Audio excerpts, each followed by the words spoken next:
Why are you ignoring me? I've decided not to speak to strangers. I understand. I'll leave. Living with my in-laws, they completely ignore me. I expected it from my mother-in-law, but I never imagined my father-in-law would treat me like this. There was a reason why the in-laws, who were once kind, had changed. It was because of my sister-in-law, who disliked me, returned home. With the arrival of my sister-in-law, our peaceful life together was completely upended. Don't regret it, okay? You think I'm gonna regret this? Think again, jerk. I packed my bags and left my in-laws' house. Sure enough, just 3 days after I left, chaos broke out in their household. I met my husband at my workplace. He was in sales and frequently visited my office, and I was his main contact. As we spent more time in meetings and discussions, I grew fond of him, a caring and kind man. Tall and not necessarily what you'd call handsome, but maybe what you'd describe as having a charismatic vibe. He was popular, but for some reason, he said he liked me, and we began dating. When we talked, he mentioned he had grown up in a typical family with parents and a sister. I lost my parents in an accident when I was young and grew up in an orphanage. It was a complex issue for me, but when we started dating, I quickly shared my background with him. He responded, "That must have been tough, but don't worry, I'll always be there for you." Soon after, he proposed. From the beginning, my husband intended our relationship to head towards marriage and quickly introduced me to his parents. During the introduction, I told them about growing up in the orphanage. They listened attentively and reassured me that it wouldn't matter in our marriage.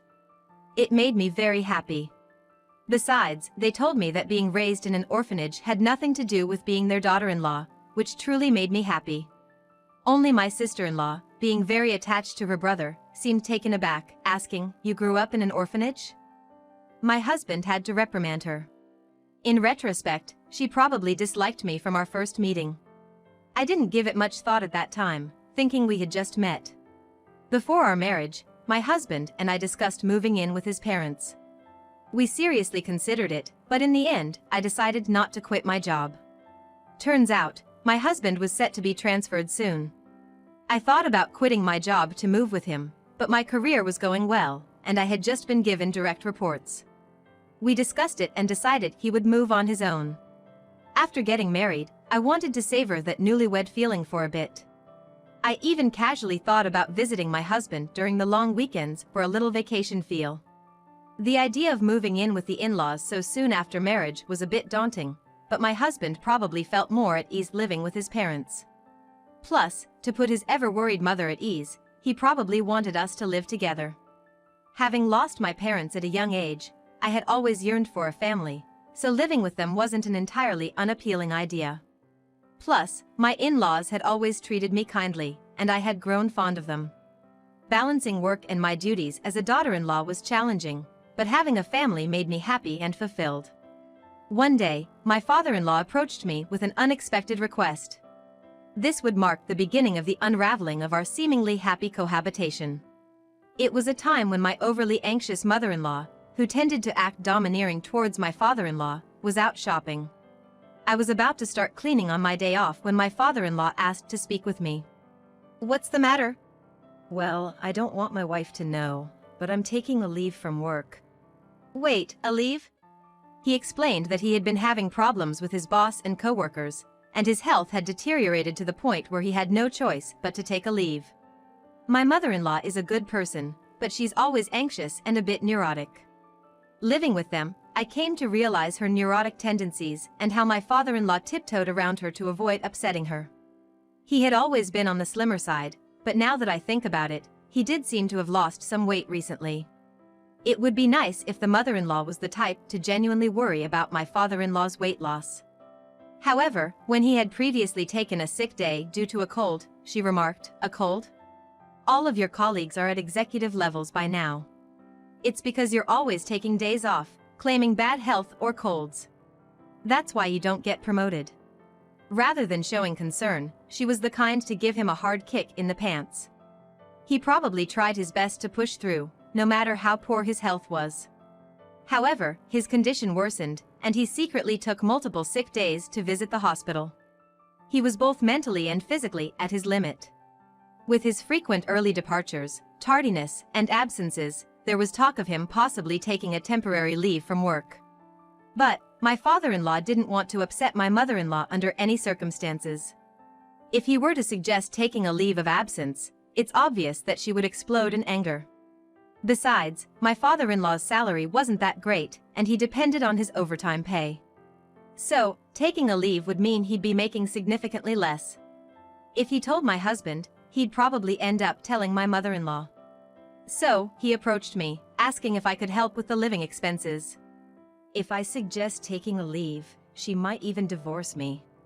Hearing those words from him felt like a punch to the gut. I deeply appreciated my in-laws, who had warmly welcomed me without discriminating against my background of being raised in an institution. Determined to be supportive, I made up my mind to help him out during this tough time. Understood. I'll transfer money into your account every month. Please use it for living expenses. I'm truly sorry. I'll do my best to recover quickly and return to work. Thank you so much. After that, my father-in-law pretended to go to work as usual while I transferred money into his bank account, which he used for living expenses. My mother-in-law, being rather carefree, didn't meticulously check her bank statements or maintain a household ledger, so she never noticed my transfers. Pretending to go to work, he would visit a mental clinic or take walks in the serene mountains. Gradually, his complexion seemed to improve. I thought he might be returning to work soon, but then, an unexpected event occurred. After a marital spat, my sister-in-law returned to her parental home. There's nothing like being home. I thought I'd go crazy if I had to stay with that idiot husband of mine. I'll be staying here for a while. Please prepare meals for me, too. I was well aware from our first meeting that my sister-in-law didn't like me. During our family's first meeting, my husband was really upset because she was visibly displeased. During the wedding, she maintained a sour expression throughout and even told me point blank, "My brother looks so good, but you. It would have been better if he married someone prettier." And she openly looked down on me, raised in an institution, saying it was embarrassing that I didn't have parents to present at the wedding. However, she got married earlier than us and had already moved out, so I thought our interactions would be limited. That's why I thought living with them would be okay. If she had been living at home, I wouldn't have even considered moving in, knowing the daily jibes I would receive. Still, I thought this visit was just temporary due to her marital problems and expected her to leave within a few days. Despite her stern behavior towards my father-in-law, my mother-in-law was never harsh towards me. And even if my sister-in-law had made snide comments, I believed my mother-in-law would have defended me. But I was wrong.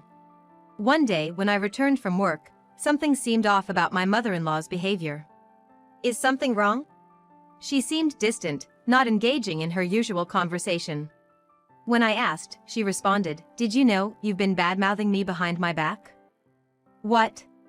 I've never said anything bad about you. You've always been kind to me, and I'm truly grateful. Why would I badmouth you? You've been playing the good daughter-in-law card all this time, but you've been bad-mouthing me on the side. Fine, whatever. Saying this, she left the room. In the hallway, my sister-in-law was smirking. Looks like you've fallen out of favor. Did your true colors show?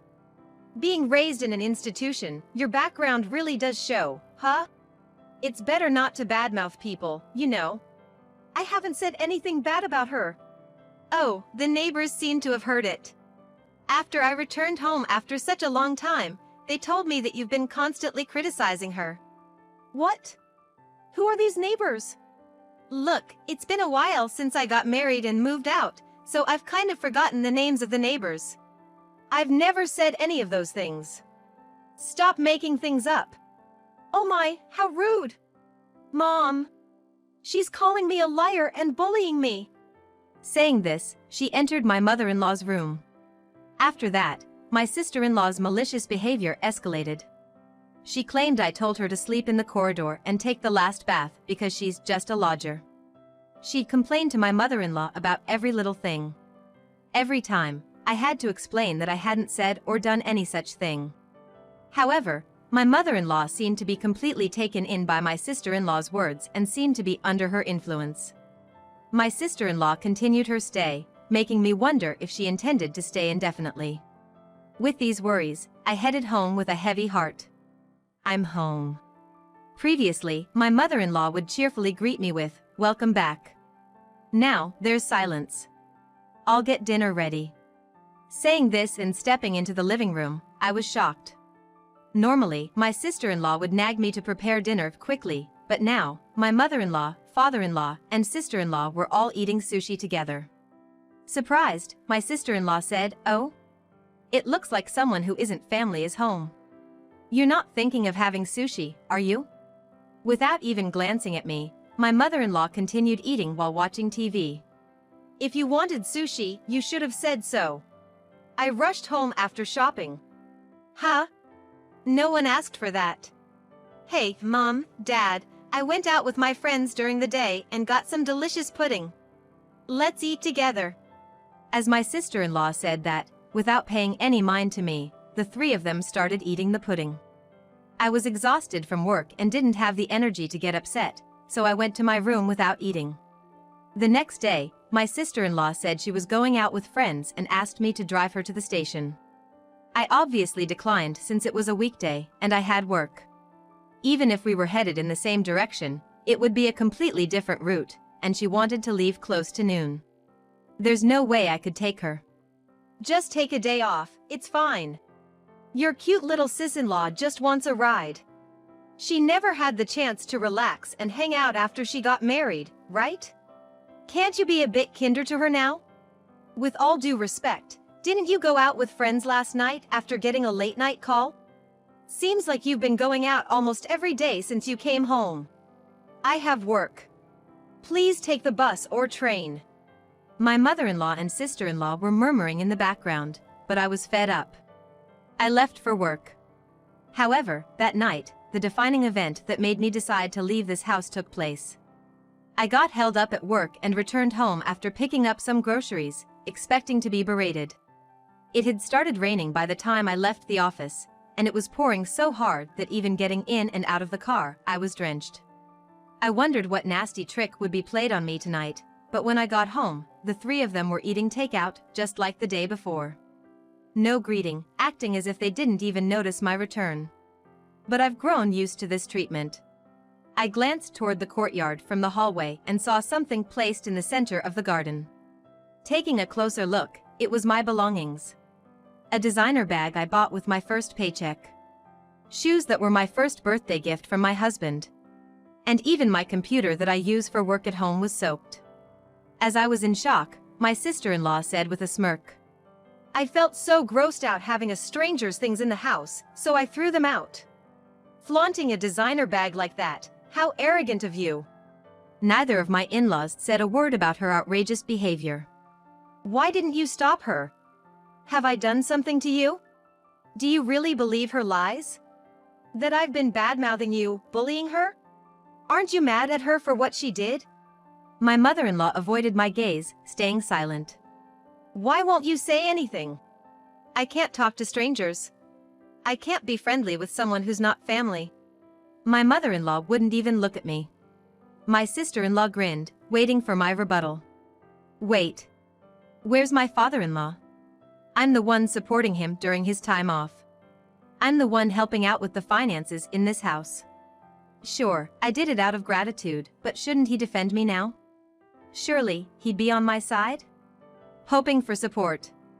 I looked at him. But he walked past me, without a word, and went into his room. That was the breaking point for me. "I see. I've had enough." "Oh? Are you mad?" "I'm sorry. To be honest, I never liked you from the beginning, you know. Being raised in an institution and all. Just don't regret this. Like I would, loser." I packed my things and prepared to leave immediately.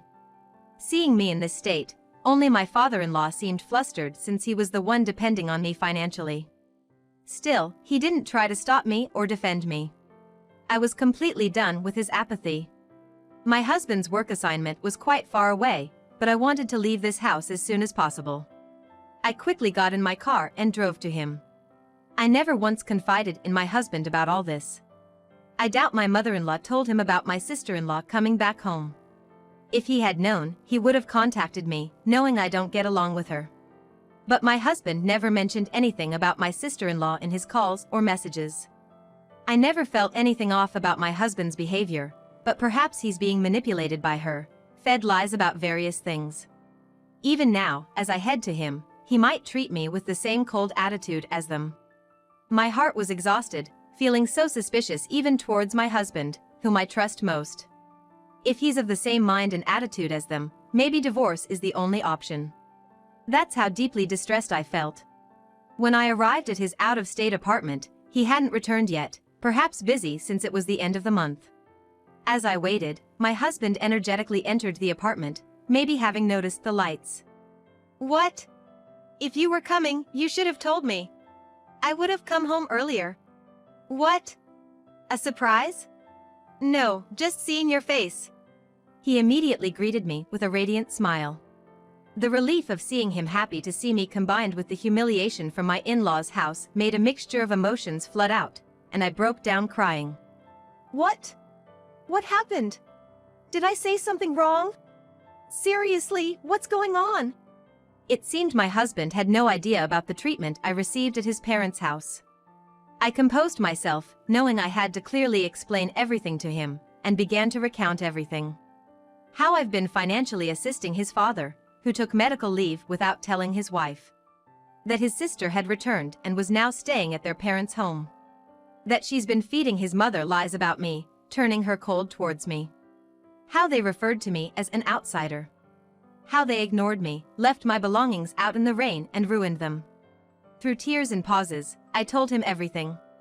Finally, I made it clear that I had no intention of ever returning to that house, and that if he couldn't agree with me on this, I'd want a divorce. My husband apologized for being too engrossed in his work and not checking in on me more often, regretting his family's behavior towards me. Of course, he told me I don't have to go back to his parents' house, or even speak to them. Even if I ever forgave them, he was adamant about cutting ties with his parents and sister. He also promised not to provide any financial aid to his father anymore. That night, I felt truly relieved.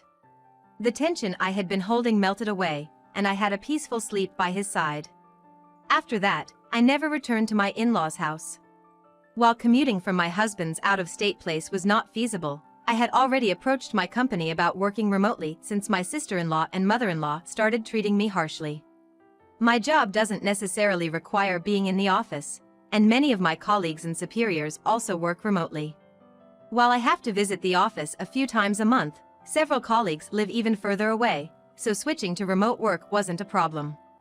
I hadn't truly experienced married life since moving in with his family and dealing with my sister-in-law's bullying, but now, we could finally live like newlyweds. Just as I was setting up my remote workstation, predictably, my sister-in-law contacted me. It turned out the day after I left their house was the day my father-in-law was supposed to get paid. My mother-in-law usually withdraws a certain amount and transfers it to their household account on payday, but this time, she couldn't. Of course not. Until now, I had been supplementing my father-in-law's reduced salary due to his time off. Upon checking their balance, my mother-in-law confronted him, and he confessed that I had been helping them financially. "Hey, why didn't you tell me you were covering the living expenses?" "He told me not to, saying he didn't want you to know. So I kept it a secret. Anyway, we're running out of money for living expenses, and there's no one to cook or do laundry. The room is a mess. As his wife, you need to come back and take care of these things. And transfer money quickly." How heartless. I told you, didn't I?